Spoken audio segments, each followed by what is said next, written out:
Diva J. In fact, when I came to Howard's pre-orientation, I stood up in the quad and introduced myself as Jeanette Diva J. Hordge. And everybody was like, is she serious? But I was.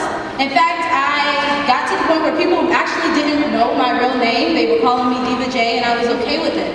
But that taught me that you are who you say you are. And you can't allow others who may laugh at you or who may doubt you to make you doubt yourself. And so I started my business by sitting in my room, and I was thinking about my passion, my plan, and my purpose. About 13 pages later, I had wrote a business plan.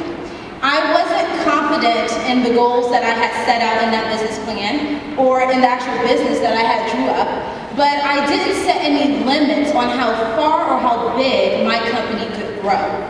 Now, I did have a full-time job at the moment, but I decided that I was going to work just as hard for myself as I was working for that full-time job. So I learned how to start a business by using Google. I Googled how to start a business. And I don't know where I would be if it wasn't from ehow.com, because I followed steps 1 through 10. And in 2011, I LLC'd my own company, Dash Training and Marketing LLC. 4 years later, and a year after I LLC'd it, I began working for myself full-time, and I continue to work for myself full-time today, and it's a great feeling. Many times it's so easy for you to get caught up in feeling like you may not have enough money, or you may not have all of your business I's dotted and T's crossed, and so you procrastinate on the licensing part of your business entity. Well, I want to encourage you today to stop procrastinating and move forward and get your business dreams off the road. Your business will grow and develop as you grow and develop, but you want to make sure that you're putting yourself in a position so that when opportunity knocks at the door, you're able to answer. Now, when you're starting a business, you really want to make sure that you're thinking smarter and not harder. And what I mean by that, that's something I certainly learned at Howard. You only survive by being smart, and if you make it hard, you'll be here for quite a while. And so with that being said, if you wanted to start a retail business, don't wait until you save $20,000 worth of startup capital. Start a boutique online. Generate some of that capital so that you're not getting so many business loans or so many investor interests, and you're splitting your ownership of your own company. You want to make sure that you've done the research to understand the benefits of being a business owner, like your tax breaks, but you want to know what you're stepping into. And if this was information that I found off of Google, I know that this is information that anyone who's truly interested could find on their own, and it certainly takes time.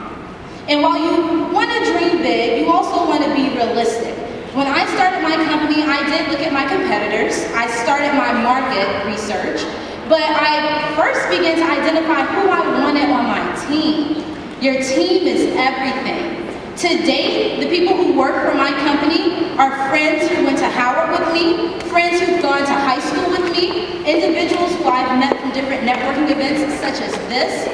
You never know who you're going to need, or more importantly, who's going to need you. And so you want to always make sure that you have an eye out for who's going to represent your brand the best. And so when I started, I had things that I was strong at and I had things that I was weak at. Because I didn't have a large budget, I designed our first logo and website, and I am no graphic artist. So, at that point in my business journey, few people took me serious. I mean, I was 1 year out of school. I was 23 years old when I started my company, and I sent my business proposal to a couple of people, friends and family, and some of them may have glimpsed at it. But I, and the key word being I never allowed anyone to validate or bring credibility to my idea, and more importantly, my dream. And so I continued to dream bigger and bigger, and I continued to reinvest in myself as much as possible. And that's how, over the course of being in business now for 4 years, my brand has developed and it has grown. And because of the talent and the partnerships that I've been able to acquire, I'm now moving into the direction that I saw 4 years ago. Now, luckily, I would say there's about 28 million small businesses in the U.S., and this is according to Forbes. Over 22 million are self-employed with no additional payroll or employees. This lets you know that you have to start somewhere, even if you're all alone. But you also can grow over time. You don't want to doubt yourself or make up excuses as to why you can't get started today. Now, another obstacle that I feel I faced, and I know several other business owners or aspiring entrepreneurs will face, is trying to figure out how do you come up with the prices for your services or products. That is a very hard question. One thing I learned is that it's not about what your competitors charge.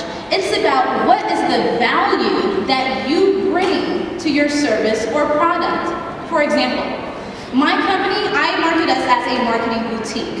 We are not a marketing agency because I do not choose to compete with agency rates.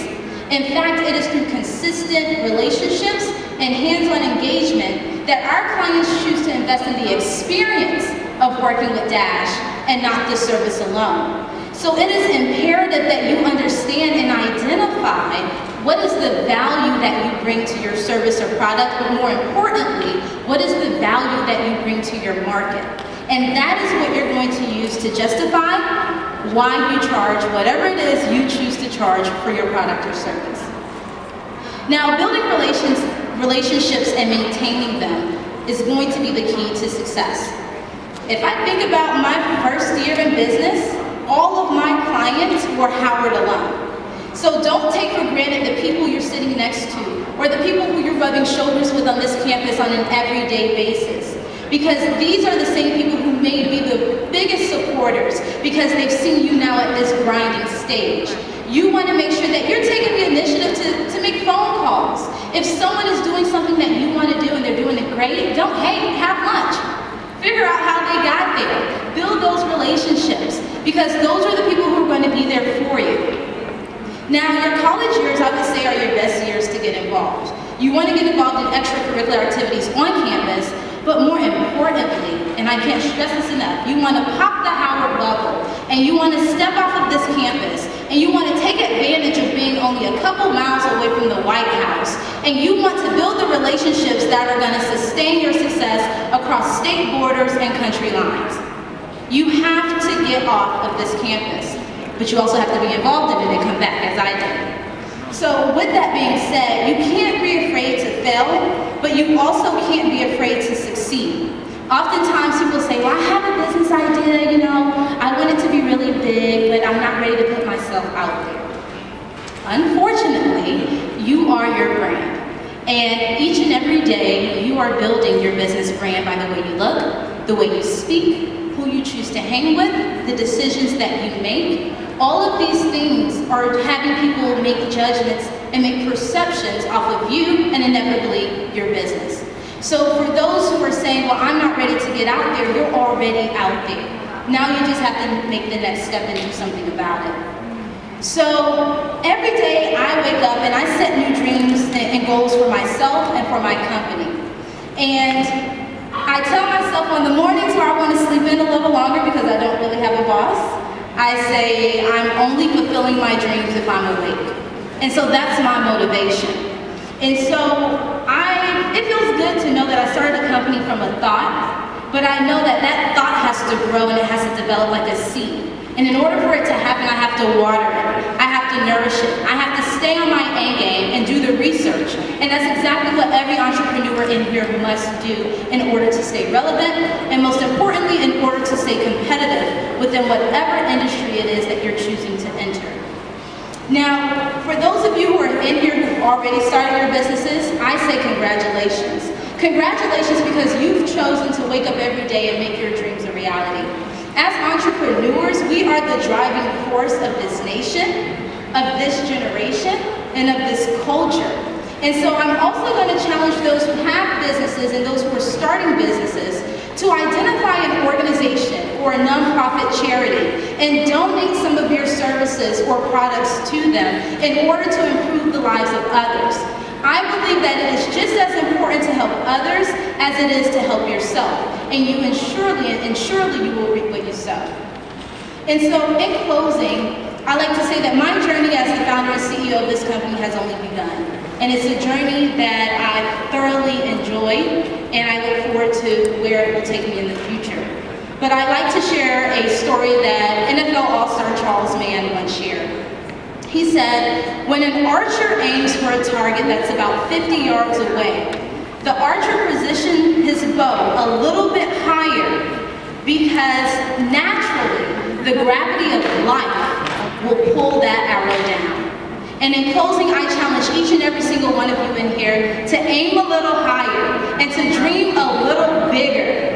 And rest assured that the best is yet to come. Thank you.